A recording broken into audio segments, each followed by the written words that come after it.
¿Cómo manejas el ego entre esos directores? Yo tengo una filosofía y es que los enanos no se pueden parar en los hombros de los gigantes para verse en gigantes. El montaje de una empresa exitosa siempre implica riesgos y usted simula los riesgos y usted puede tomar la decisión de meterse o no. Puede haber oportunidades muy buenas, pero riesgos también muy grandes. Pero yo sí creo que el empresario es un tomador de riesgos, es un jugador. Cuando uno tiene un sueño muy claro y está muy conectado con la pasión, con ese sueño, uno empieza a buscar personas que sean capaces de soñar con uno. Yo creo que el que no sea capaz de soñar con uno, pues no puede estar con uno. El que no sea capaz de jugársela con uno no puede estar con uno. El que no conecte la pasión de él con la pasión de una no puede estar con uno. Porque va a ser muy difícil, porque es que el sueño unido a la pasión, eso produce una energía que llama intensidad. Y si yo no estoy conectado con ese sueño, la intensidad me muele.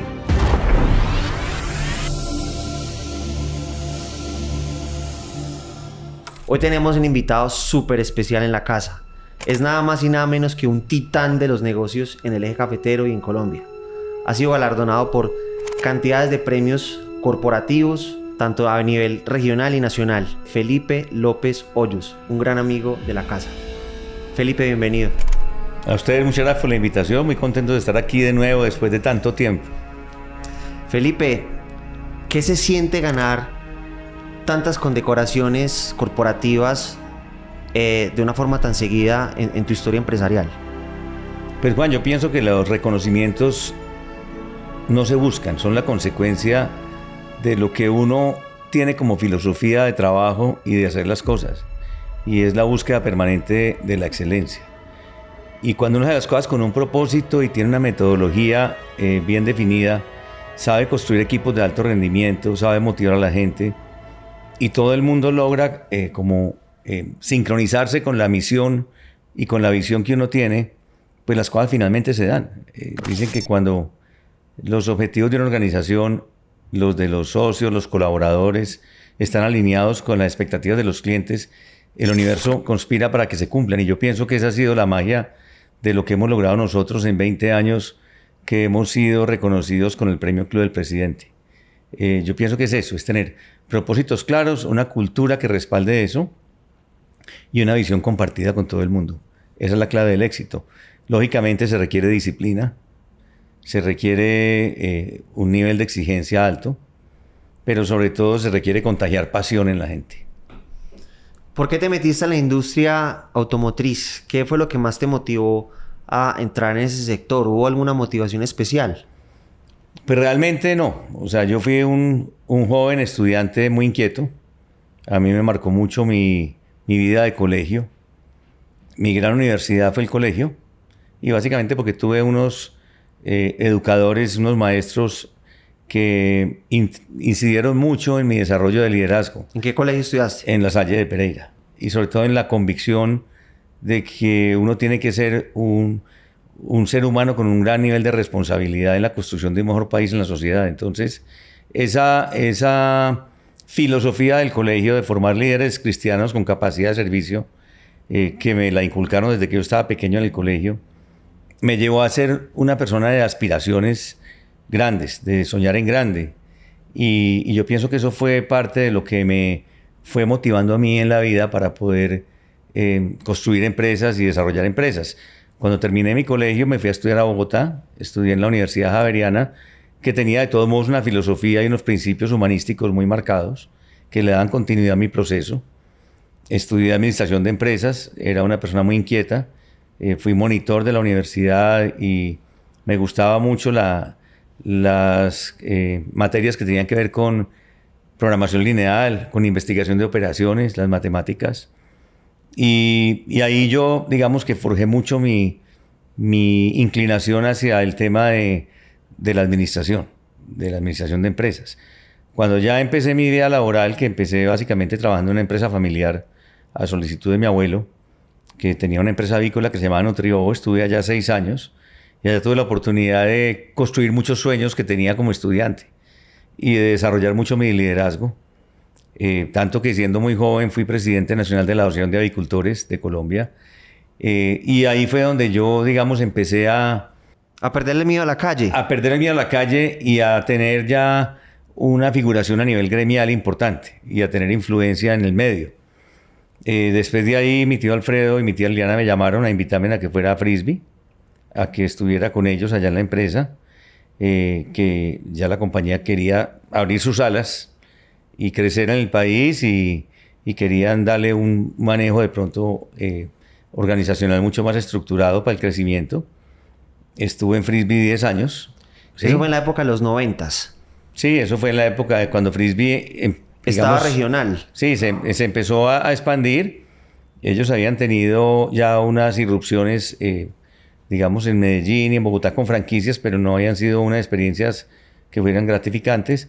Y ya montamos el esquema de crecimiento de Frisbee. Abrimos ya Cali, Medellín, Bogotá, Cartagena, y empezamos la expansión nacional y montamos un esquema de crecimiento conservando los valores y los principios de Frisbee que ellos querían cuidar mucho, que era que no se perdiera la cultura organizacional, que el servicio se mantuviera y que la calidad se mantuviera, que un Frisbee en Pereira fuera igual a un Frisbee en Cartagena. O sea que tú fuiste clave para el crecimiento de unas empresas pereiranas, orgullo a nivel nacional. Pues digamos que tuve mi granito de arena, pero yo no puedo desconocer que detrás de esto habían dos titanes, que eran Alfredo y Liliana, que eran los creadores de la empresa, pero además eran los forjadores de esa cultura. Y yo simplemente tenía que cuidar esa cultura y buscar la manera de que a nivel organizacional el crecimiento mantuviera la cultura que ellos querían conservar. Pero fue una experiencia muy formativa, muy bonita, y yo considero que ellos han sido grandes maestros para mí también en la vida. Así como le fue mi rector, como le fue mi abuelo, ¿cierto? Y mi padre, que también fue un buen referente de empresario. Estando allá, surge la inquietud de mi mamá y mis tías de hacer empresa, de no vivir de la renta, que era como el legado de mi abuelo para las mujeres de la renta y los hombres de las empresas, ¿cierto? Ellas querían romper un poquito ese paradigma y ser empresarias, generar empleo, y entonces en ese momento las apoyamos en buscar alternativas de inversión.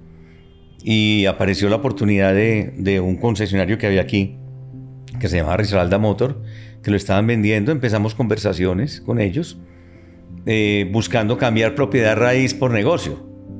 Y pues nosotros ya varios de los primos éramos profesionales, entonces rodeamos esa idea.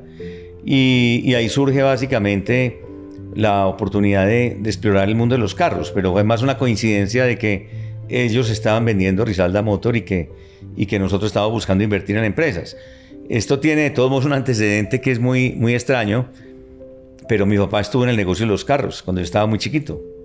Eso fue en el 69, en el 70. Y él fue el que montó Risaralda Motor en su momento. Y nunca imaginamos nosotros que yo iba a volver a terminar en el negocio de los carros. Él fue muy emprendedor, se ganaba los premios también de ventas y era una persona muy comercial. Él vendió la empresa, se fue para Bogotá, montó una importadora de repuestos y mucho tiempo estuvo desvinculado del negocio de carros. Y las cosas de la vida le pone a uno en el camino algo que no estábamos buscando y terminamos nuevamente en el negocio de carros que tuvo mi papá, digamos, hace mucho tiempo.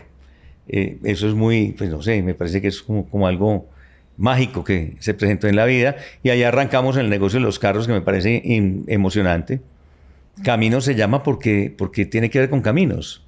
En el negocio de los carros se camina, la gente camina en los carros, y ese fue el nombre que surgió de manera muy espontánea en la mesa del comedor de una de las fundadoras de la empresa. Entonces, estudiar en los carros es por azares de la vida, yo digo que por una magia que se dio en ese momento de retomar un poco el pasado y lo que fue la historia de mi papá.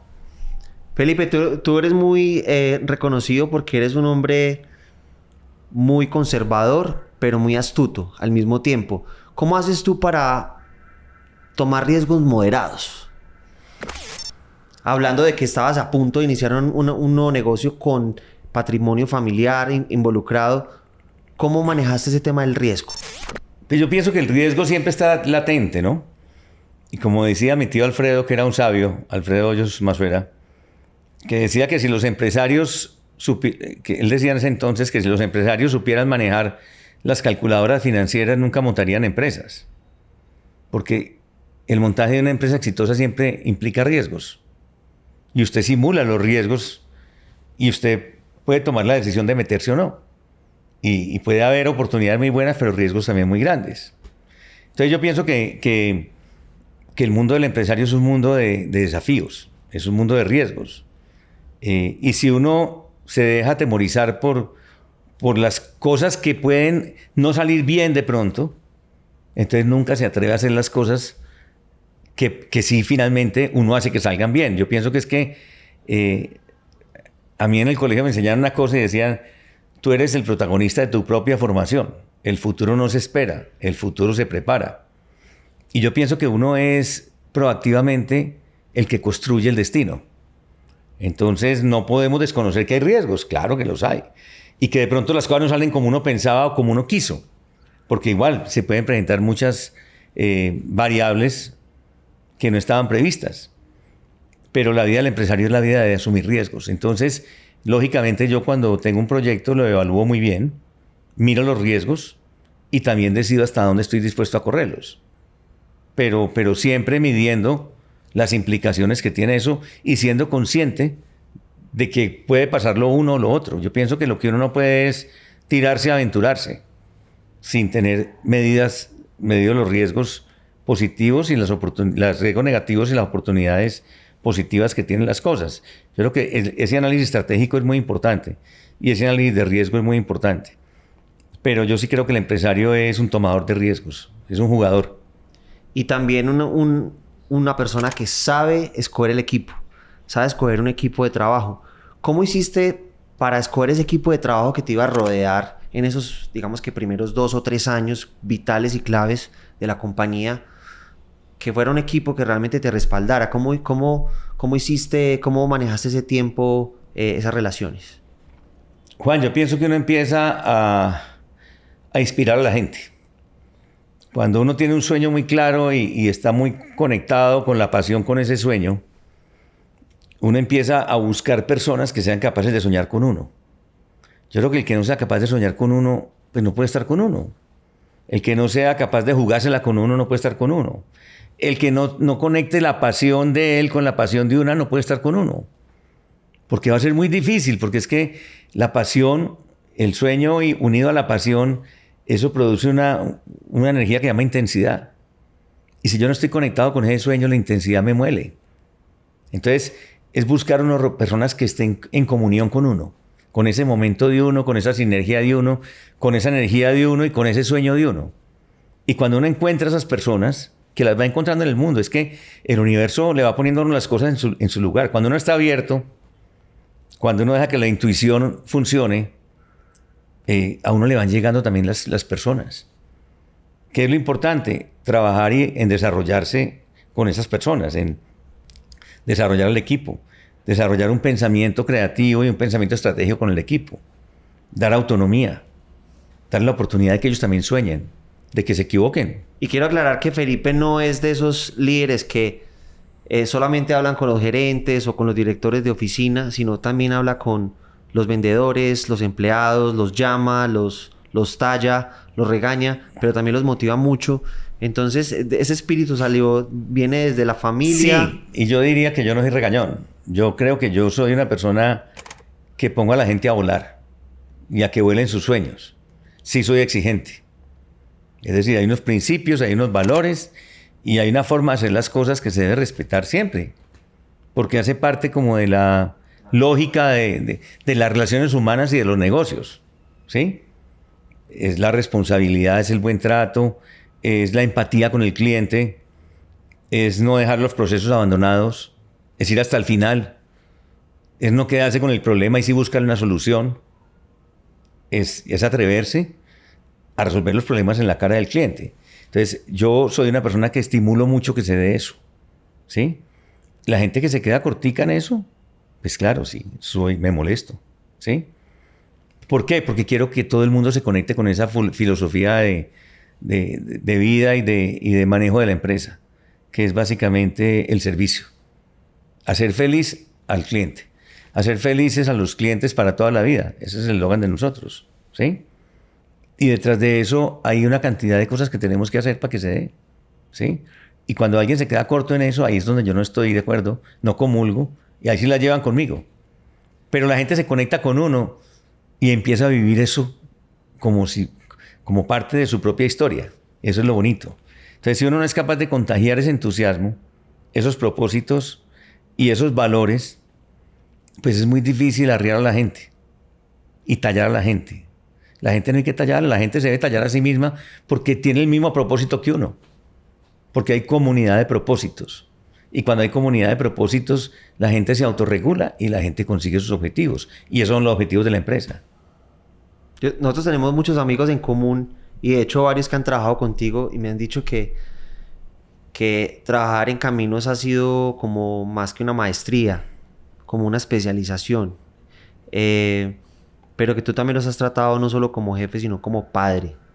¿Será porque tienes esa vocación de liderazgo y de mentoría también? Sí, yo pienso que es la mentoría. Yo pienso que esa responsabilidad que tiene uno de hacer, de ayudarle a la gente a crecer y a desarrollarse. Yo creo que esa es la responsabilidad que uno tiene en este mundo y es hacer un mundo mejor para todos. Si tú trabajas conmigo, yo lo que quiero es que tú progreses y el día que te vayas de aquí seas una mejor persona. Y si esa persona se va, yo quedo feliz. Y la gente que está desvinculada ya es una gente que nos quiere mucho. Y son personas que donde están llevan ese legado. Y yo me siento muy orgulloso por eso. Entonces, yo diría que sí, que uno va dejando una huella en las personas. Yo soy una persona sencilla. Yo digo que la comunicación en la empresa no puede ser vía montaña rusa, sino vía túnel. Y esa es una cosa que yo repito mucho en la compañía. Y venga, no, es que no hay que subir al jefe para volver a bajar. No, si usted ve una solución y quiere hablar conmigo de algo, vaya directo donde mí. Túnel. No subamos. Las jerarquías hay veces impiden que se den soluciones muy rápidas a las cosas. O impiden que la gente pueda fluir con su propia conciencia y con su propia creatividad. Entonces, yo no admito y no permito y no acepto que a la gente le dé miedo que con uno hablen directamente y no primero con el jefe. Yo pienso que la dinámica tiene que ser de comunicarnos de corazón a corazón. Es que si los objetivos son los mismos y los propósitos, ¿por qué no vamos a permitir que la comunicación fluya rápidamente?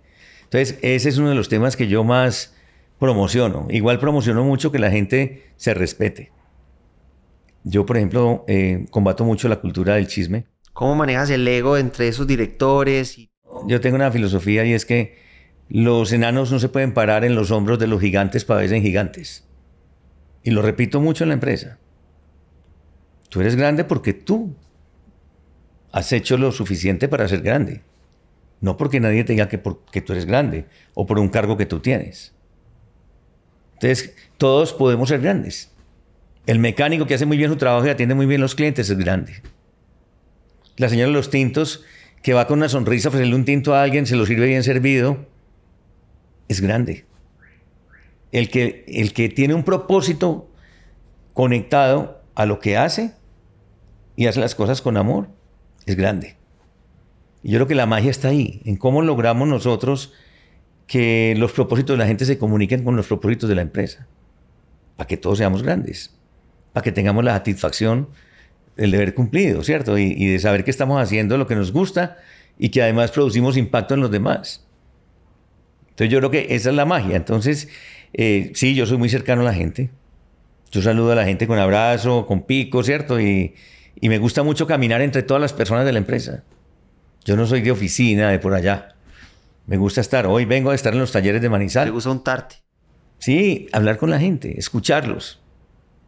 Porque es que ellos son los que están en contacto con el cliente. O sea, la verdad del mercado, ¿quién la tiene? De los clientes. El que tiene contacto con ellos. ¿Quién es? El asesor, el mecánico, la vendedora de repuestos, el asesor de servicio. Y uno aprende mucho de ellos. Y ellos son finalmente los que tienen el momento de verdad con el cliente. Si ellos atienden bien al cliente ahí, le dan respuestas positivas, arreglan el carro bien, atienden bien una queja, pues finalmente ahí está el objetivo de la compañía, que es hacer clientes felices. Felipe, pero también hay que ser conscientes de que no, en el mundo empresarial no todo es felicidad y color de rosa. También hay unos momentos incómodos que son crisis que pueden aparecer tanto internas como externas. ¿Cómo has manejado esas crisis fuertes que de pronto en algún momento te hayan hecho pensar de pronto en parar o dar un paso al costado, o eso nunca te ha pasado? No, sí, siempre. O sea, la soledad del poder se llama eso. Es dura. Porque hay momentos claves, momentos críticos, momentos difíciles. Se presentan, ¿por qué? Por muchas cosas. Porque es que la vida de los negocios maneja muchas variables. Tenemos cadenas de suministro que a veces no funcionan. Tenemos paros. ¿Sí? Tenemos muchas condiciones, sobre todo en estos países tan, digamos, tan sui generis como el nuestro, ¿sí? Donde hay tanta anarquía, pues ahí nos toca manejar momentos difíciles. Y claro, son momentos en que uno siente estrés, siente gran preocupación, pero yo soy una persona que siempre digo, esto es lo que hay y tenemos que superarlo. O sea, uno no puede enterrarse con la realidad de un problema. Hay cosas que uno no puede manejar, como dice un amigo mío, hay cosas que uno no puede controlar, ¿sí? Y las cosas que uno no puede controlar, tiene que trabajar con ellas y seguir adelante. Tiene que buscar la forma creativa de sobreponerse a ellas. Pero sí hay momentos duros. La soledad del poder es dura, porque cuando uno tiene, digamos, esa responsabilidad integral, uno no puede transmitirle los temores de uno a los subalternos de uno, porque puede destruir la moral, o puede destruir el entusiasmo de la gente. Y uno siempre es el inspirador. Es mejor verse como muy fuerte y a ellos no mostrarle nuestras uno puede mostrarse vulnerabilidades, débil, ¿o no? pero nunca puede mostrar, digamos, uno tiene la responsabilidad de mostrar el camino en el momento de dificultad. El líder es ese, el que es capaz de encontrar luz en la oscuridad, el que es capaz de encontrar el camino en la oscuridad. Ese es el líder, ¿sí? El que es capaz de llevar a su rebaño en una noche de tempestad por el camino seguro para que el rebaño no se pierda. Y yo creo que es parte de la responsabilidad de un líder, ser luz. Entonces hay veces la luz hay que buscarla con otras personas que le pueden apoyar a uno y que le pueden en un momento determinado ayudar a encontrar realmente alternativas para poder cruzar ese camino. Y yo tengo personas cercanas muy queridas que son coach míos también. Tengo un bioenergético, por ejemplo, que es maravilloso, que me levanta en los momentos de dificultad, que se llama Julián Mejía. Y yo le dije, Julián, yo lo necesito, hermano, ya, porque necesito estar pilas. Y yo me voy para allá 2 horas y salgo volando, ¿sí? Y tengo también personas con las que converso, que son personas muy cercanas, que yo sé que se preocupan porque todo lo mío vaya bien y por darme los mejores consejos. También tengo amigos muy envidiosos. También tengo amigos que son muy competitivos. De todo eso, pero con eso hay que convivir porque las pasiones humanas existen. Y yo no puedo descalificar a la gente porque sea de una manera u otra. El que decide qué me afecta y qué no soy yo. Pero yo no puedo abstraerme, pues, del mundo real, ¿sí? Pero sí tiene que saber uno a quién le pide un consejo. Tiene que tenerlo muy claro. Y el líder necesita muchas veces esa luz. Hay una frase que yo digo mucho en la empresa y es nunca hay viento favorable para aquel que no sabe para dónde va, que es una frase de un filósofo y que aplica mucho, porque si usted no tiene claro el norte, usted se pierde, ¿sí? Y la otra que yo le digo a la gente mía en momentos de turbulencia como este, y es nunca un mar en calma ha hecho experto marinero. Entonces la gente se forja en las dificultades y nosotros nos hemos forjado en las dificultades. Mi equipo, mis colaboradores en la empresa y yo nos hemos forjado en las dificultades porque hemos sabido sobreponernos a momentos muy difíciles y los hemos tenido. Felipe, ¿es sano ser amigo de un subalterno? ¿O, Sí. o en las compañías no es tan recomendable? Yo pienso que uno no puede fragmentar las relaciones humanas.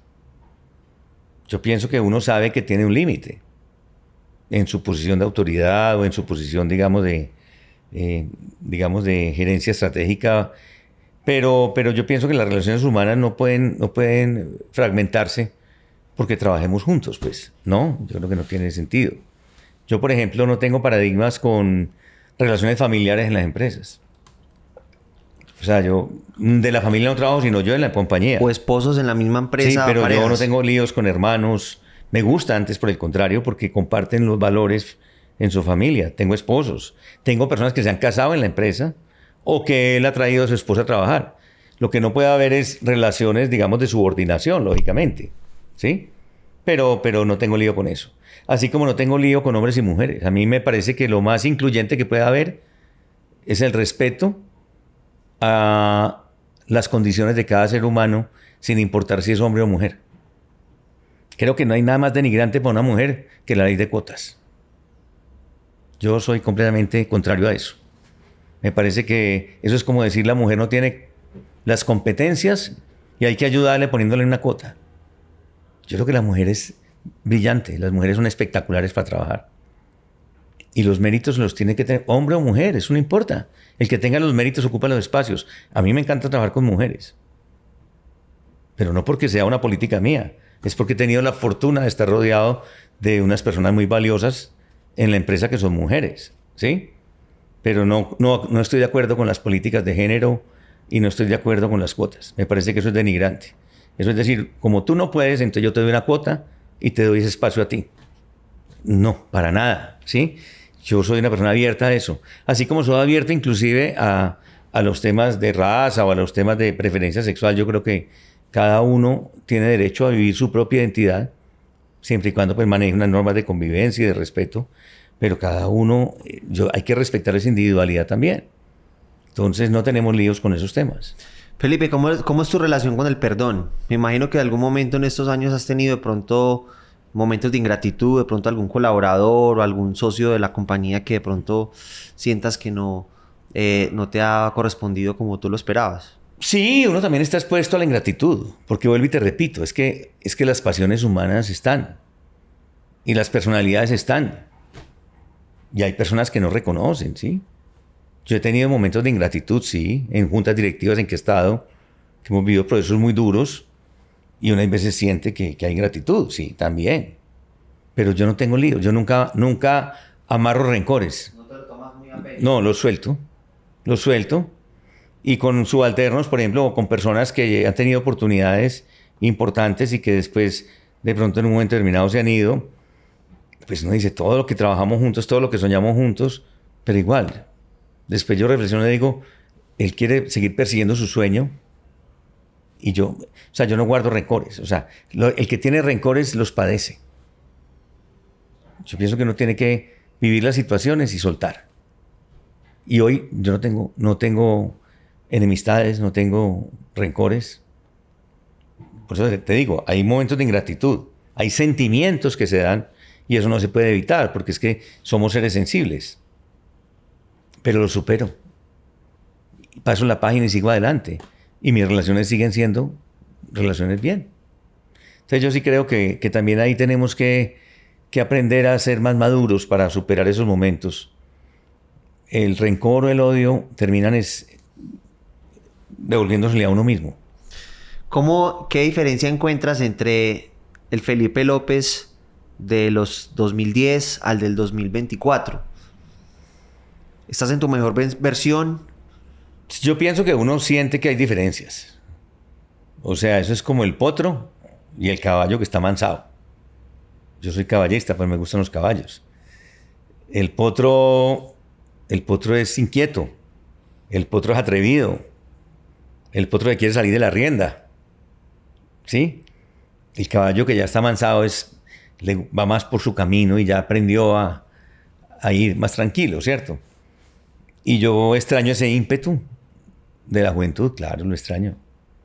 Y uno siente que el ímpetu no es el mismo. Que la energía no es la misma. Pese a que uno tiene mucha energía todavía, no es la misma energía que uno tenía antes. Claro, porque uno va creciendo y lógicamente va perdiendo ese ímpetu, ¿sí? Pero ojalá tuviera el ímpetu de hace 20 años.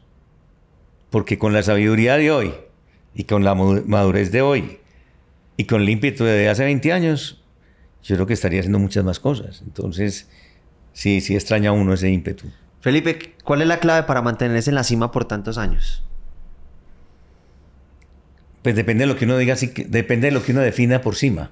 En tus logros empresariales y... Sí, yo creo que básicamente es en la satisfacción personal de lo que uno es, de lo que uno de sentirse uno que está siendo coherente con su filosofía de vida y con su integridad. Para mí esa es la cima, ¿sí? Y yo pienso que es básicamente viviendo una vida que sea acorde a lo que uno piensa que debe ser. O sea, actuando siempre conforme a unas normas que en el código de ética de uno esté haciendo, ¿sí?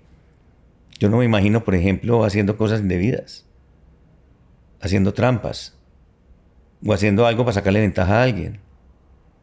Por ejemplo, algo que uno aprende en la vida es disfrutar de los éxitos de los demás. Y cuando uno está en un mercado, por ejemplo, competido, es manejar las relaciones de competencia con mucho respeto y con mucha altura. Uno puede pensar destruir a la competencia. Puede pensar en hablar mal de la competencia. Tengo amigos que ese es su común denominador en su estilo de vida. Los respeto, son ellos. En mi estilo de vida es trabajar en cooperación, o sea, no competencia, sino competencia. O sea, yo creo que es buscar la manera de construir juntos. Felipe, ¿cuál ha sido ese punto de giro en tu vida que tú dices, a partir de este momento soy una mejor versión, soy una mejor persona? ¿Fue en los inicios de caminos o fue ya no, en el camino? Yo he tenido muchos momentos de verdad en la vida que me han confrontado con eso. Yo pienso que mi vida de colegio me confrontó mucho. Digamos O digamos que ¿cuáles son los 3 puntos de giro en tu vida que te han marcado y que te han ayudado a ser tu mejor versión? Cuando tuve que venirme para acá por una coyuntura económica difícil de la empresa de la familia, que era Nutriobo, y mi abuelo me dice, vengas a trabajar conmigo en vacaciones, y yo estaba apenas terminando la carrera, no la había terminado. Y yo me vengo a poder soñar en convertir en realidad todo lo que como estudiante teóricamente había querido hacer. Y logro hacerlo. Y yo llegaba y trabajaba 24 horas. Era tan crítica la situación que no había espacio. Y yo meditaba, siempre he sido un meditador, siempre he estado en conexión mucho con mi interior. Y la gente veía que yo me quedaba. Y al principio la gente se iba y pues, este loquito que llegó acá. Y después la gente empezó a quedarse conmigo. Doctor, le ayudo. Doctor, venga, le ayudo. Y empezó todo el mundo a sumarse a ese ejemplo de trabajo en ese momento de crisis. Y entre todos sacamos la compañía adelante. Y para mí ese fue un momento de verdad muy importante. Número 2. Yo digo, uno enseña con el ejemplo. Y número 2. Uno no puede pedirle a la gente que dé lo que uno no es o lo que uno no da. Ese fue clave y ese me marcó. Ese fue mi primero. Número 2, cuando estuve en Frisbee. Para mí fue ese momento de verdad de tenerme que salir de Nutriobo, donde estaba cómodo, líder nacional, la compañía no debía un peso. Sí, ahí me pagó una compañía familiar a montar toda una estructura y fue un momento de verdad difícil. Mi tío Alfredo fue muy generoso y me hizo una oferta muy buena para que yo siguiera siendo socio de la otra empresa y me venía para acá. Y me vine. Y para mí fue un momento de verdad también muy interesante poder responderle a ellos con las expectativas que tenían del soporte del crecimiento de la empresa. Y poderme medir yo profesionalmente con una compañía ya no local, sino nacional. Fue un momento de verdad muy importante. Esa decisión no fue fácil tampoco, ¿sí? Y después ya la decisión de, digamos, de tener hijos, de hacer una familia, también fue una decisión muy importante, porque ahí es donde uno realmente trasciende en la vida. ¿Tiene hijos? Sí, cuando tiene un legado, cuando construye una familia y usted tiene un legado.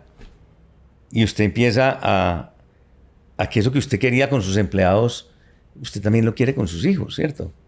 Que sean unas buenas personas, que sean unas personas de bien, que sean personas que se reten a sí mismos, que sean personas que echen para adelante. Y cuando uno tiene una familia hace renuncias. Cuando tiene hijos hace muchas renuncias. Porque hay que dedicarles tiempo. O sea, los hijos se tienen, pero se tienen con responsabilidad. Yo no podría estar con hijos y al ritmo que tenía en Nutriobo o que tuve en Frisbee. ¿Sí? Yo cuando tuve mis hijos decidí dedicarle tiempo a mis hijos.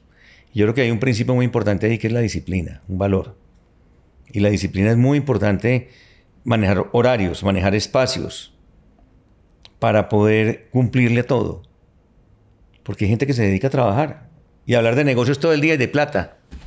¿Sí? A toda hora. Y yo pienso que uno tiene que tener varias dimensiones. La dimensión de padre de familia y de esposo, la dimensión del resto de la familia, la dimensión de los amigos, la dimensión de la empresa y la dimensión de la sociedad, que son también las responsabilidades de uno como líder. Y es cómo transformo la sociedad, cómo ayudo con mi conocimiento y con mi experiencia a construir un mundo mejor para todos. Y esas dimensiones requieren disciplina para poderlas atender a todas. Si no, usted termina siendo víctima de una de esas y descuida a las demás y usted no es feliz. Ni es íntegro, ni vive con integridad su vida, ni es coherente, ni es feliz. Y yo creo que hay que buscar la armonía de todas las dimensiones de la vida para poder ser feliz. Porque el hombre está compuesto de varias dimensiones.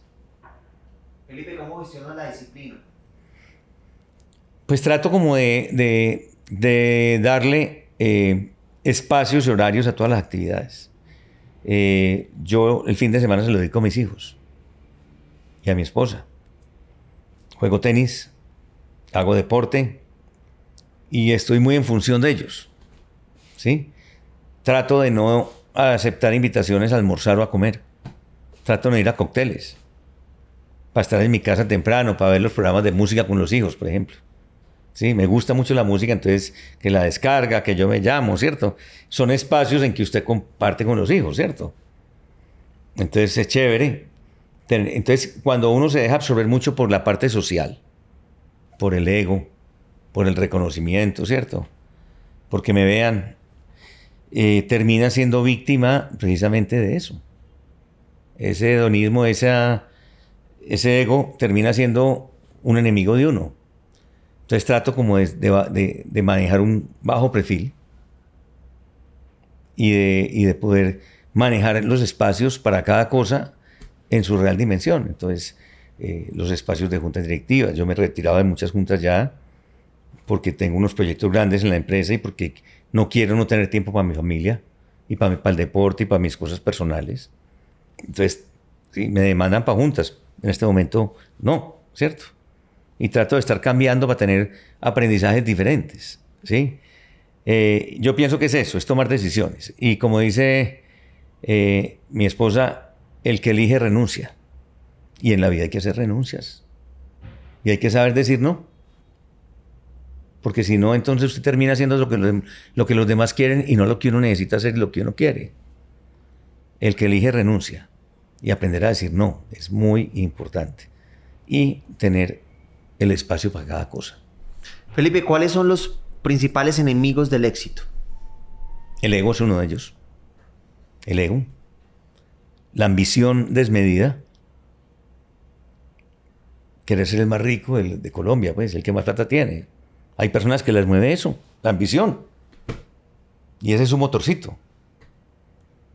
Yo pienso que a mí me mueve es la tranquilidad interior, la armonía espiritual. Poder hacer lo que me hace feliz. Y lógicamente tener un nivel de comodidad, digamos, de llenar unas necesidades y poder hacer cosas con mi familia, ¿cierto? Poder darle educación a los hijos, poder sacarlos a pasear, ¿sí? Ciertas comodidades, pero yo no soy una persona que me mueva el interés del dinero per se. Para mí el dinero, como decía mi tío Alfredo Hoyos muy bien, el dinero es un medio, no es un fin. Para mí es un medio, pero no es un fin. Entonces, yo creo que también es otra trampa del éxito, ¿cierto? Y es la ambición desmedida. Cuando el dinero está por encima... ¿El ego? Sí. ¿La ambición desmedida? Sí, el ego, la ambición desmedida, el no atender todos los espacios de manera integral, el dejarse llevar por el trabajo o por la lujuria, ¿sí? Los desequilibrios también son enemigos de eso. La falta de disciplina, ¿cierto? Que va muy ligada a eso. Es otro enemigo. Y el dejarse impresionar por el que dirán, por los reconocimientos, ¿sí? Se vuelve uno esclavo. No, uno es como uno es y ya. Y habrá gente que lo quiera a uno así lo acepte y gente que no.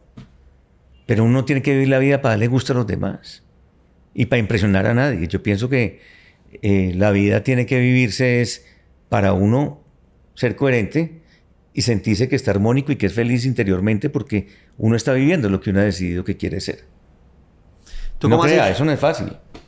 Total, ¿cómo has hecho para diferenciar los amigos reales de los amigos sociales o de utilidad o de virtud?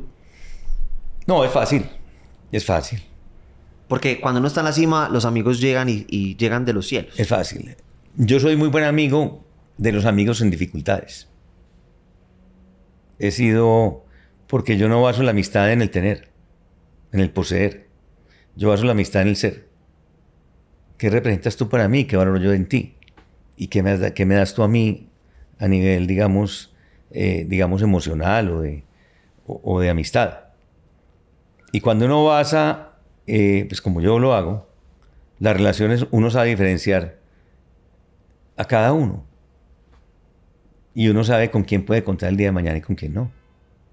Uno aprende a diferenciar quién es amigo de verdad del alma, quién es amigo circunstancial, digámoslo así. ¿Con quién puede uno contar? ¿Quién disfruta los triunfos de uno? ¿Quién lo apoya a uno? ¿Quién confía en las cosas de uno? ¿Quién disfruta los éxitos de uno? Porque hay mucha gente que le hace envidia. O detrás de uno habla de uno. Eso pasa. Porque esas son las pasiones del ser humano. Es que eso hay que entenderlo. ¿Entiendes? No hay que tomárselo tan a pecho. No, como muchos... hay que entenderlo. Aceptar que eso son realidades, ¿cierto? Sí. El que disfruta con uno el negocio, el que lo apoya, el que le gusta lo que uno hace, el que elogia lo que uno tiene. Hay gente que solamente elogia y valora lo que tiene y no más. Felipe, esa forma de ver la vida que me parece muy interesante, que este tipo de cosas no habíamos hablado mucho, proviene de un nivel espiritual. ¿De qué fuente? ¿De una fuente de dogma religiosa o más espiritual? No, yo pienso que es del trabajo de uno en la vida. Yo he sido una persona muy, muy de la influencia espiritual. Yo he sido una persona que he sido pues de la meditación, ¿cierto? De la relajación. ¿Tú a quién le pides? ¿A quién le por pides ejemplo, yo ayuda? soy una persona que soy católica, ¿sí me entiendes? ¿Tú le pides ayuda a Dios? Sí, yo vivo la religión de una manera muy especial. Yo voy a misa, tengo mucha cercanía con algunos sacerdotes. El obispo de Pereira es mi gran amigo, por ejemplo. El padre Benicio Montes, el padre Juan Manuel. Tengo muchas personas muy queridas, muy cercanas, con las que yo puedo conversar y estoy conversando con un ser que quiere lo mejor para mí y que está siendo transparente conmigo y que sabe orientarme y que sabe escucharme. Y yo acudo a muchas fuentes. A mí me encantan las personas que tienen una vida espiritual trabajada. Las personas que aman la naturaleza, las personas que... Y yo no juzgo. Este es bohemio, este es un corrido, este es... No. Él es él y qué chévere que sea así porque eso es lo que le gusta. Pues es que la gente tiene paradigmas. El que no trabaja y no gane mucha plata, entonces es un vago, ¿cierto? No. Cada uno tiene su dimensión, ¿cierto? Yo soy una persona que valoro a las personas independientemente. Uno de los que yo más valoro y que es mi amigo, Jimmy, el de Mucha Calle, el de la Casa de los Sueños. Me parece genial. Hablar con Jimmy es hablar con un sabio. Y él es una persona que trabaja con habitantes de calle. Esas personas a mí me enseñan mucho. Y no son personas del tener.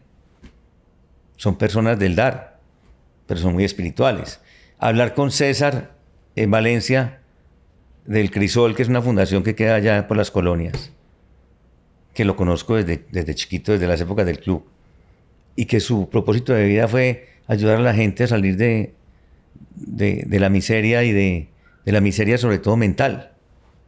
Desplazados, comunidades con muchas necesidades. Y él es capaz de montar un colegio allá y orientar a esas mamás y esas mujeres que fueron desplazadas a que se crean el cuento de que son buenas y son valiosas y que pueden cambiar su vida y la de sus hijos. Yo hablo con un tipo de eso, me siento... Para mí es lo que más me enriquece. Más que hablar con Donald Trump, pues, o con Elon Musk, o con Santo Domingo, seguramente. Son personas muy interesantes, pero me llena más la gente que tiene esa vinculación con las emociones y con el espíritu. Y que están transformando vidas. Para mí ese es un ejemplo de vida que me llena mucho. Porque logran impactar vidas. No impactarse a sí mismo con su ego o con su riqueza, sino que son generosos y transforman vidas. Yo estuve en el Cresol una vez y vi un testimonio que me conmovió mucho de una mujer desplazada del Urabá. Los papás propiciaban que ella fuera abusada. Ella se voló de allá y se vino para acá. Y se casó y tuvo hijos. Y este hombre la cogió a orientarla en la autoestima. Y le dijo, ¿usted quiere que sus hijas repitan su patrón de vida? ¿O usted quiere que sus hijos cambien? Y empezó a trabajar con ella. Y las hijas hoy son profesionales. Y ella es psicóloga. Una mujer que no tenía ninguna esperanza en la vida. Y a mí ese caso me pegó durísimo. Y yo digo, si pudiéramos tener más César Valencia, más Jimmys de la Fundación Malabareando las Calles, el mundo sería muy distinto. Tú le has irradiado mucha confianza y mucha luz a mucha gente, pero tú también eres un ser vulnerable. ¿A qué le temes? ¿A qué le teme Felipe López? No, yo también soy vulnerable, claro, y tengo momentos difíciles, ¿sí? Porque es que soy un ser humano. Y yo no soy perfecto. Y yo no soy, yo no soy una persona que no tenga, digamos, momentos de dificultad. Le temo básicamente a cosas, a poder... A la soledad, a la enfermedad. No, a poder ¿A qué le darle a los temes? hijos, por ejemplo, acompañarlos en su camino de vida, todo el tiempo. Quiero acompañarlos todo el tiempo. O sea, eres protector. Más que protector, yo diría compañero. Quiero estar con ellos, apoyarlos, acompañarlos, disfrutar ese camino con ellos, ¿sí? Entonces, ¿qué quisiera uno? Tener la vitalidad y la salud para poder estar mucho tiempo con ellos y poder disfrutar la vida de ellos. Porque yo digo, uno trasciende a través de los hijos, ¿sí? Felipe es buen amigo, Sí. buen compañero. Sí. ¿Qué tal eres como parejo y esposo? Con todos los defectos que uno como pareja de esposo tiene. Yo digo que, si yo digo que es que soy el esposo perfecto, no, me equivoco muchísimo. Mi esposa es espectacular. Tiene todas las cualidades. Además, una enorme paciencia. Pero lógicamente tengo que trabajar mucho en mejorar muchas cosas. En mejorar muchas cosas para crecer más con ella. A estar con mi esposa. Disfruto mucho la casa. Disfruto mucho cuando paseamos. Salimos juntos. Para mí eso es lo máximo. ¿Qué es lo más valioso de un buen matrimonio para un hombre? Yo pienso que el respeto. No es fácil aceptar las personas como son. Pero yo pienso que cuando uno trata de convertir a una persona en lo que uno es, y parte de que es que lo que uno es lo correcto y la otra persona no, uno termina haciendo un daño muy grande porque trata de transformar una persona en lo que no es. Y yo pienso que es el principio del fin de las relaciones. Entonces, transformar la persona a tu gusto. Sí, claro. No aceptarla como es. O sea, otra cosa es que los dos decidamos crecer juntos y ir mejorando ciertas cosas juntos. Pero otra cosa es que yo quiera que sea como yo tengo de paradigma que tiene que ser. Hay personas que sí, y las prácticas es sumisa. ¿Para ¿cierto? ti es más fácil negociar con un cliente o con tu esposa? Depende del cliente. No, yo pienso que negociar con la esposa tiene una dosis yo diría que de tolerancia, de empatía. No es fácil a veces porque es que se mezclan muchos elementos de la relación, emociones, ¿cierto? Pero finalmente hay un componente muy grande que es el amor. Y el amor siempre lo termina uno uniendo. Y lo lleva a uno a encontrar acuerdos, a encontrar caminos. Yo creo que esa es la diferencia. Con un cliente usted está negociando y el cliente le pone duro y usted le pone duro y puede llegar el momento en que los dos quedemos abiertos y no lleguemos a ningún acuerdo. ¿Sí? Con la mujer siempre hay que llegar a acuerdos. Porque usted siempre tiene que acostarse y dormirse bien. O sea, tiene que dormirse tranquilo. Hacer las paces, pero usted no puede dejar que el deterioro de la relación se dé en el tiempo, porque después ya puede ser irreconciliable, ¿cierto? Usted con el cliente no. Entonces yo diría que el amor hace que usted siempre tenga que buscar la manera de ponerse de acuerdo. Para un hombre que toda su vida ha estado en el mundo de las ventas y que conoce el poder de la venta, el poder de la negociación, ¿qué tan fácil o difícil es venderle algo a Felipe López? No fácil. O sea, si yo tengo una necesidad y alguien viene a llenar ese espacio de la necesidad que yo tengo, y lo que me ofrece es lo que yo estoy buscando, pues yo no soy una persona de barequear. Yo soy una persona que me baso en el principio de lo justo. Yo no soy especulador, nunca quiero darle la cabeza a nadie. Es más, para mí los negocios deben ser como muy transparentes. Un avalúo, y hagamos el negocio con avalúos, por ejemplo. Si ¿Sí te me gusta entiendes? ser justo, no pedir regatear precios. No, pues si ve que alguien le pide más, pero se trata de que sea lo justo. Pero no soy una persona especuladora, ni me aprovecho de la debilidad del otro en un momento determinado. ¿Tú regateas precios? Sí, sí, claro. Cuando yo considero que el precio no es justo, sí, claro. Y cuando te lo hacen a ti, ¿Cuándo qué? ¿cómo lo manejas? Cuando te piden a ti rebajas. Ah, no, pues yo simplemente digo el precio justo y sé hasta dónde puedo llegar y ya. Y si no, pues listo, ¿cierto? Déjelo ir. Pero yo pienso que yo no puedo hacer negocios que vayan en detrimento del otro. Y el otro no puede hacer negocios que vayan en detrimento mío. Y yo tengo que partir de la base de que ambos tenemos que ganar. O sea, yo pienso que la mejor estrategia de negociación es buscar un gana-gana siempre. En todo. Y no hablemos únicamente de negocios de plata. ¿Sí? Hablemos de negocios de acuerdos de muchas cosas. De acuerdos de paz. O sea, en la vida siempre estamos negociando. ¿Cómo nos recomiendas hacer metas realistas y no fantasiosas? Pues yo pienso que hay un componente muy importante que es soñar. O sea, uno no puede perder la capacidad de soñar.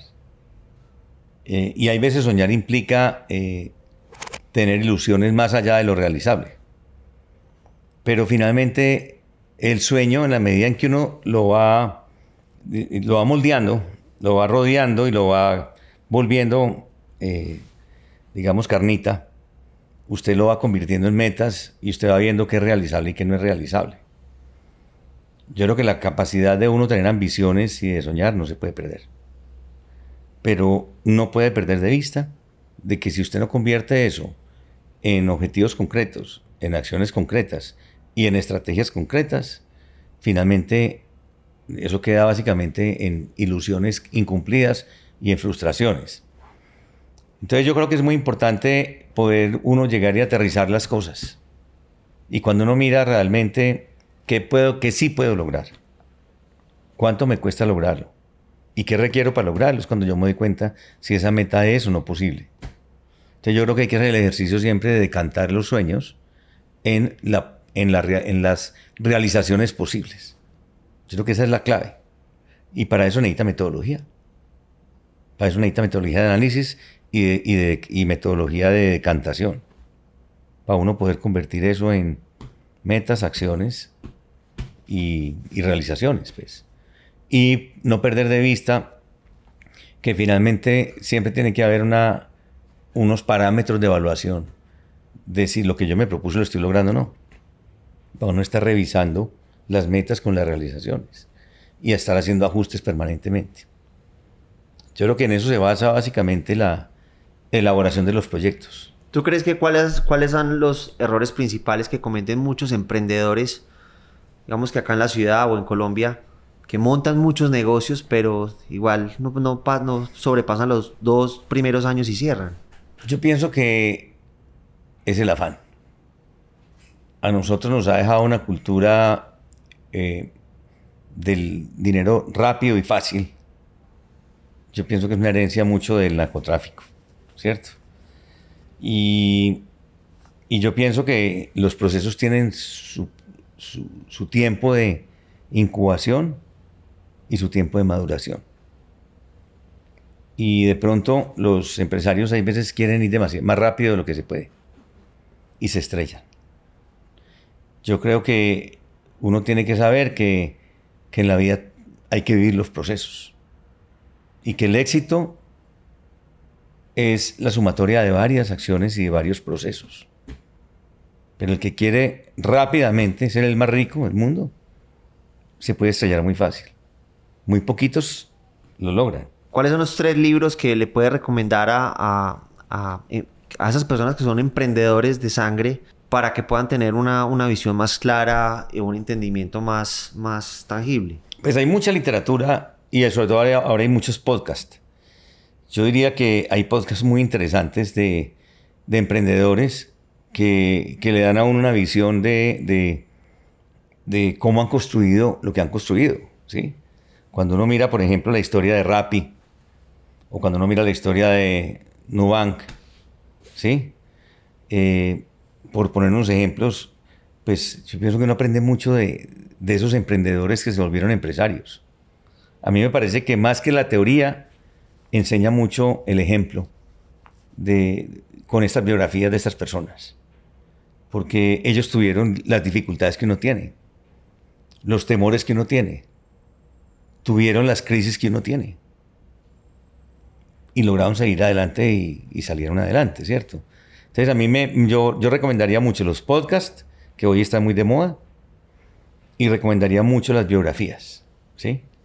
De emprendedores como los que le he citado, ¿sí? Uno de esas historias usted dice, tenaz, ¿cierto? Tuvieron arrojo, pero tuvieron metodología, y tuvieron persistencia, y tuvieron, digamos, ambición. Tuvieron metas, pero tenían los pies en la tierra. Y detrás de cada ambición tenían un plan de trabajo. Felipe, y hoy en día con esta, digamos que, avalancha de información en la que vivimos hoy en día, donde estamos con la dopamina con el celular. Sí. ¿Cómo manejas tú esos tipos de formatos largos de ver un podcast de 1 hora, hora y media, cuando constantemente tenemos que mirar el correo, mirar el WhatsApp, digamos, uno saca cada espacios, 5 minutos? ¿Cómo haces? Cuando se levanta por la mañana temprano, cuando se trasnocha, cuando no puede dormir, cuando va en el carro. Yo pienso que hay momentos en que uno puede aprovechar el tiempo de uno y estar escuchando un podcast, ¿cierto? Hay momentos para eso. Hay momentos en que uno puede aprovecharlo, ¿sí? Yo sí creo y a mí particularmente me compite mucho el celular. O sea, las redes sociales, el WhatsApp, contestar correos. ¿Cómo haces para concentrarte cuando no tienes el teléfono, las notificaciones desactivadas y cada 5 minutos se está timbrando y te desconcentras de lo que estás haciendo? ¿Cómo haces para manejar esa relación con yo me desconecto y lo pongo a un lado. Y vuelvo y me conecto, ¿cierto? Ese es un tema que he venido trabajando mucho porque tenía mucho desorden en el manejo de mi tiempo a causa del celular. Entonces tenía que ver el WhatsApp que me llegó, tenía que contestarlo ahí mismo. Y eso me ha pasado mucho. ¿Y cómo lo has venido corrigiendo? ¿Cómo nos puedes ayudar? Porque mucha gente, me incluyo, hemos padecido ese tipo de problemas. Poner el celular a un lado en cierto momento. Olvidarme de que el celular existe en ciertas oportunidades, ¿sí? Hay momentos en que uno no puede hacerlo porque está esperando una llamada importante o porque es un momento crítico, ¿cierto? Pero yo pienso que uno tiene que saber desconectarse. Mi abuelito era muy sabio. Mi abuelo era un gran maestro. Y mi abuelo era de la vida práctica. Alfredo Hoyos Mejía, el papá de Alfredo Hoyos Mazo, era el fundador de Frisbee con Liliana. Y él decía, a mí el celular me dio libertad. Diga, pues, un contrasentido. Usted dice, el celular nos quitó la libertad. Porque yo antes no podía venirme a pescar a las Islas del Rosario y a estar aquí en Cartagena porque tenía que atender la oficina. Ahora ya me voy a pasear, me voy a pescar y puedo atender la oficina, las cosas delicadas de la oficina. Mi abuelo a las 8 de la mañana decía, voy a abrir la oficina y prendía el celular. A las 12 del día dice, voy a cerrar la oficina y apagaba el celular. A las 2 de la tarde, voy a abrir la oficina y prendía el celular. Y a las 5 voy a apagar la oficina y apagaba el celular. Y si estaba en su tiempo de descanso, sábado, domingo, no prendía el celular. Él era muy disciplinado con el celular como herramienta de trabajo. Yo no lo he logrado. O sea, usted me dice, ¿cómo lo puede hacer? He hecho grandes esfuerzos y he Estás en el proceso. conquistas. Estás en el proceso. Estoy en el proceso. Bueno, pero todavía me jala. Felipe, supongamos de que hoy en día no tienes lo que tienes, o supongamos que tuvieras una crisis y tienes que empezar de cero y quieres volverte a reponer y volver a consolidarte como empresario. No tienes, no cuentas con recursos financieros, económicos, pero cuentas con salud y con muchas ganas de hacer muy bien las cosas. ¿Cuáles serían las primeras 5 cosas que le recomendarías a una persona que está desde cero para arrancar o está recién acaba de salir de la universidad? No, pues yo le diría, lo primero es, mire cuáles son sus competencias, sus talentos. Porque uno en la vida tiene que enfrentarse siempre, básicamente, es contra uno mismo. Es decir, ¿quién soy yo y yo qué es lo que tengo para ofrecer? Segundo, aprenda a leer las oportunidades en el mercado. ¿Dónde están los océanos azules? Hay muchos. ¿Sí? Hay compañías que ya venden mucho, pero son muy caras porque se llenaron de costos para poder vender. Y ahí habrá nichos que yo puedo atender. Entonces yo creo que lo más importante es uno saber cuáles son mis competencias y poder leer dónde están las oportunidades. Ahora, no descarten, porque entonces ahora todos quieren ser empresarios. ¿Acaso tiene algo de malo ser empleado? Hacer la carrera. Hacer la carrera, aprender en una empresa. ¿Qué mejor manera de aprender a ser empresario que trabajar para otro? ¿Cierto? Del sector que quieres hacer. Exactamente. Y aprender. Yo creo que... Pero entonces el joven quiere ser rico de un día para otro. Algunos. Quiere ser gerente. Quiere ser gerente de un día para otro. Y entonces quiere saltarse los pasos. Entonces yo diría, no se salte los pasos. Pero no pierda su sueño. Téngalo presente. Pero aproveche y haga experiencia. Y aproveche y aprenda de la experiencia de otros. Y vaya leyendo la oportunidad del mercado. A ver dónde está el océano azul, dónde está el nicho que usted puede trabajar. Y no se afane por ser el más rico. Haga las cosas bien, que eso va llegando. Estudie mucho.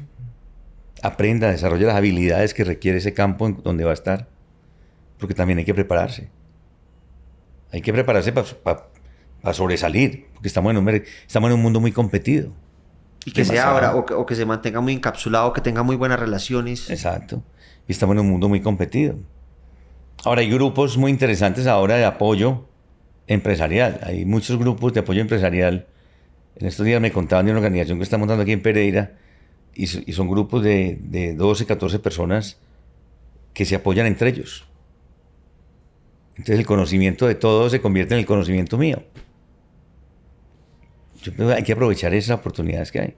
Entonces, colectivo. Y vuelvo y repito, aprender de las historias de los que lo han hecho bien. Que están en podcast, están en libros, ¿cierto? Yo creo que es muy importante aprender de las historias también. ¿Cuál sería ese legado que Felipe López quiere dejar en las personas? Pues yo diría que luchen por sus sueños. Yo diría que luchen por sus sueños. Que no se dejen deslumbrar por los sueños que en un momento determinado no correspondan a su convicción personal, que no se dejen deslumbrar por el dinero, que no se dejen deslumbrar por el poder, que tengan muy claro qué es lo que los hace feliz y luchen por eso, que trabajen por tener una vida en armonía, que trabajen por tener una vida sencilla, que trabajen por hacer lo que les gusta. Si me gusta jugar tenis, jugaré tenis. Si me gusta escalar montañas, escalo montañas. Pero que no renuncien a las cosas que les gustan. ¿Sí? Y que sean felices, Felices con lo mucho o con lo poco que tengan. Que valoren lo que tienen. Y que cuiden su salud también. Porque uno en la vida también hay momentos en que hace cosas que van en contravía de la salud. Y después paga las consecuencias. El alcohólico, el fumador, ¿sí? El que no tiene buenos hábitos de vida saludables en un momento determinado. Que no hace deporte. Entonces yo le diría eso. Haga hoy lo que le permite a usted tener un futuro mejor. ¿Sí? Pero sobre todo, busque aquello que lo hace feliz y luche por eso. Si usted es artista, sea artista. Si usted quiere ser piloto, sea piloto. pero no se deje señalar el rumbo de nadie. Trabaje mucho en tener mucha claridad de quién quiere ser y qué es lo que lo mueve. Porque finalmente a uno lo que lo hace feliz es lo que lo mueve, lo que lo apasiona, lo que lo conecta con su esencia, ¿sí me entiendes? ¿Dónde soy feliz yo? Montando a caballo. Pues por eso tengo mis caballos y monto a caballo, porque eso me conecta. Y yo voy con el caballo en un diálogo permanente, y eso para mí es una experiencia espectacular. Por eso lo hago, por eso juego tenis, porque me gusta. Por eso salgo a pasear con mi esposa y con mis hijos, porque eso me gusta. Por eso me gustan las reuniones musicales, porque me encanta la música. Hacer lo que a uno le gusta. La felicidad es tan sencilla como eso.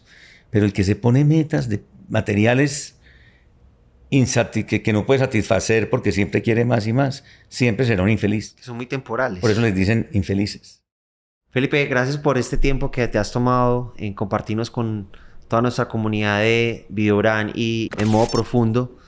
De verdad que quería darte las gracias porque en estos más de 12 años, 13, has sido un mentor, un amigo, una persona que admiramos mucho y que sabemos de que no necesitamos hablar contigo todos los días o estar llamándote tan constantemente, pero cada vez que nos vemos es un momento muy especial como este. Gracias. No, a ti, Juan, por la oportunidad de venir a hablar, como a compartir cosas que uno ha aprendido en la vida. Y ser mentor o ser coach de una persona como tú, pues es muy fácil porque tú lo das todo. Y acompañarte en ese camino, pues es también un privilegio y es una satisfacción para uno porque uno ve cómo progresas y cómo te desarrollas y eso no es el trabajo de uno, es el trabajo tuyo. Uno simplemente lo que ha sido es un compañero en el camino. Un compañero que ha transitado contigo, entonces muy contento de verte tan realizado en tus sueños y de verte feliz con lo que haces. Tú siempre has sido muy persistente en lo que te ha gustado, aún desconociendo consejos externos que te dicen cosas distintas a lo que es tu esencia. Y yo pienso que lo que lo hace feliz a uno es eso, es ser capaz de discernir qué lo hace feliz a uno y qué no. Y tú has sido muy coherente. Muchas gracias.